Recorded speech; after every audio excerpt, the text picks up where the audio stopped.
The reason I'm doing this video today is I wrote an article recently called Apathy Hinders Inquiry, an argument against apathy and strong agnosticism. The main reason I wanted to do this is because I know that a lot of people will listen to podcasts, watch videos before they read an article. So I kind of wanted to do a reading of my article so people can listen to it. It's almost done in the form of a philosophical conference where they'll write a paper for it and then they'll get up and they'll read their paper. So that's kind of the idea behind this. And if you have questions, comments, concerns, you want to rebuttal me, obviously you can make your own video. So let's just jump right into it. It has been some time since my last article with a moderate amount of depth. Here I intend on presenting an argument against apathy and strong agnosticism. The idea for this is that it seems to be a cultural mantra that we cannot know anything, especially if it concerns something outside of the physical universe or the physical world. However, with an apathetic or strongly agnostic attitude, this can hinder one's ability at inquiry.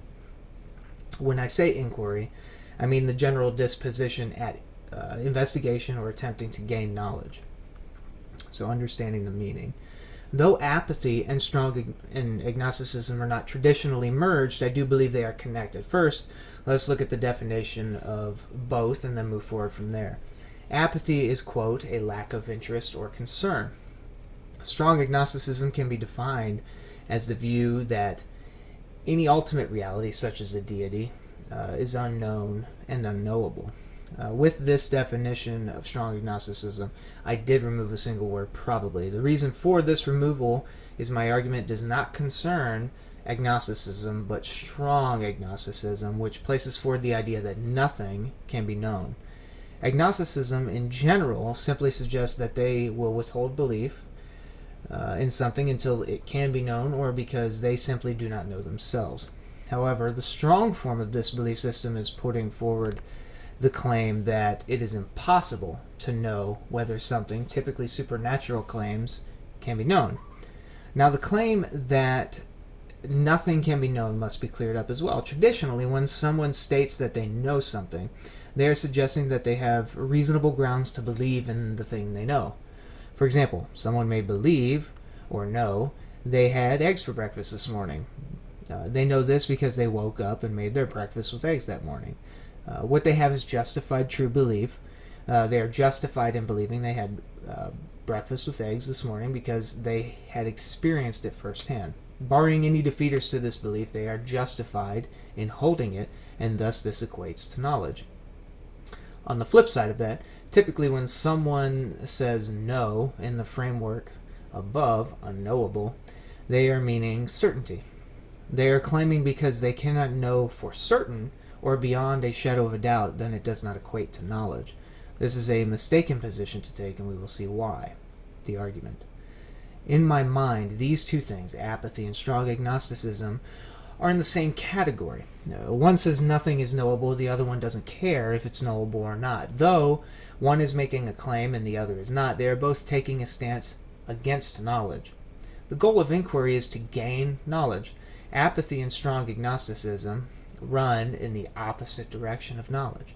If you are a person that cares deeply or even at all for knowledge, then this trend or idea should haunt you.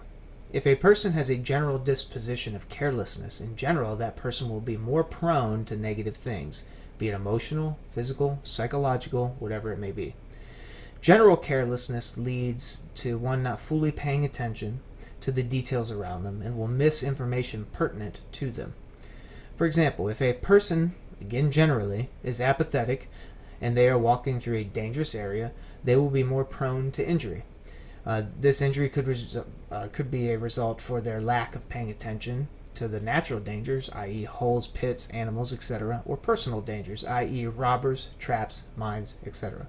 If this person simply cared, pitfalls like these could be avoided. This applies to knowledge as well, be it philosophical or empirical.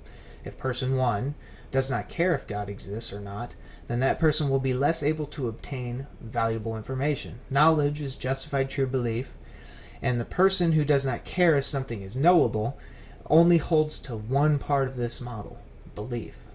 This person is not justified in holding to this. The reason there is no justification in not caring is the serious hindrance it brings to one's overall functionality within reality. Of course, this person can take this position and live out all of their life in the apathetic zone, but what benefit does it bring? None. As long as a person has a sincere drive to understand reality, then apathy is a terrible approach, even to the things you may think foolish. The important takeaway here is to understand even if the transcendent is not of ultimate concern, inquiry into this area should be done in order to rule it out. Having an apathetic attitude towards this area of knowledge only hinders one's overall ability at acquiring new information or knowledge about reality. What about strong agnosticism? This position puts forward the idea that nothing is knowable. We could make this more specific than that and say it holds nothing about God or the non-empirical is knowable. Is this a tenable position to take if one desires to know as much as they can about reality? Mathematical truths are often used to make a point. These truths are non-empirical, but yet are held to as brute facts of reality. If we can know about these non-empirical truths, what is to say that we cannot know about other non-empirical truths? By making the claim that nothing about God is knowable, there is a whole swath of information that is missing in one's knowing tool bag. Plus, this faces some of the similar issues as apathy does. By saying that nothing about God is knowable, there can be nothing that is in the category of abstract or transcendent that can be known. Also, once someone takes this position, knowledge gathering comes to an immediate halt. Inquiry can no longer move forward since the intellectual disposition has been set. It should not take someone long to realize that science, the investigation of empirical things, will not be able to answer important questions of life. Not to say that science is unimportant, because it is and has a specific function. But answering questions of the untouchable, untastable, and unseeable is not within the realm of science. Philosophical thought can step in to fill the void here. Our ability to think logically through things is partly what helps humans remain functional. Science and philosophy are two things that should be used in conjunction with each other. It is this conjunctive work of science and philosophy that provides the most well-rounded and coherent view of reality. The things stressed throughout this discourse are that science and philosophy work best together rather than apart. As a matter of fact, philosophy is used to evaluate science and its methods, the philosophy of science. The reason for this is it is outside the purview of science to evaluate itself, because science itself focuses on the touchable, seeable, and tasteable. The benefits of the conjunctive view. As has been stated throughout, the apathetic view seems to be lacking seriously in that it hinders one's ability to know anything. This is not because the view itself is a knowledge system, but rather because it does not care about knowledge. Apathy is a perfectly acceptable position to take, but it lacks justification, reasonableness, or usefulness. Strong agnosticism seems to think, in the form that I've presented it above, that science or empirical knowledge is the only thing that can be known, and anything outside of that is truly unknowable.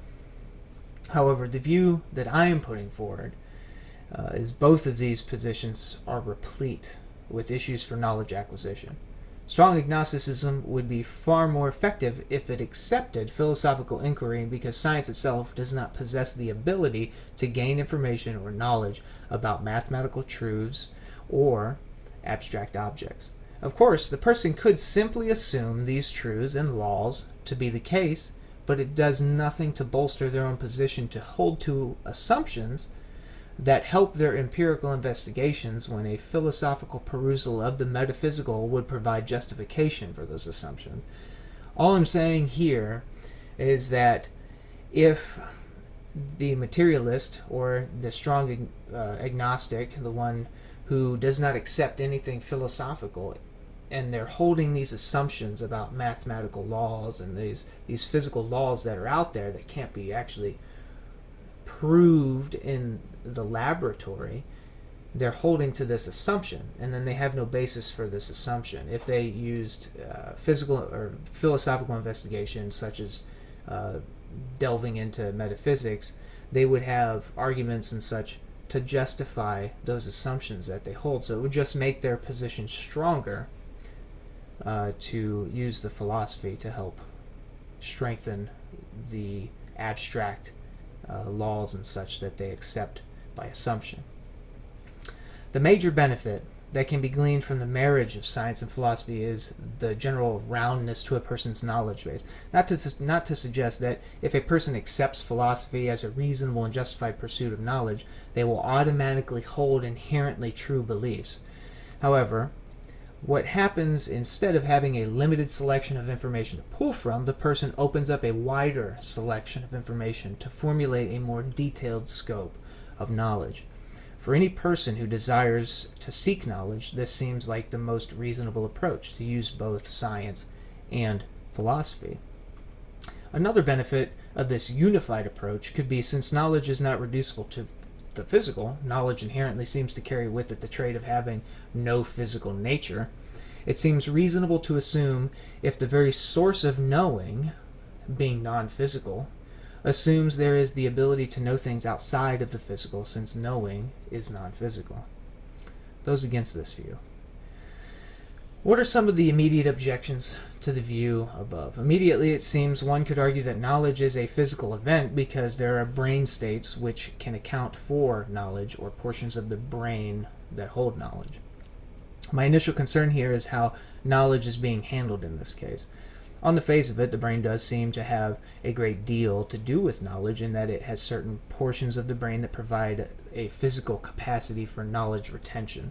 However, though portions of the brain may be the physical house of knowledge, it does not account for the content of that knowledge. Think of it like a computer hard drive. The hard drive is a physical place where information or knowledge is stored.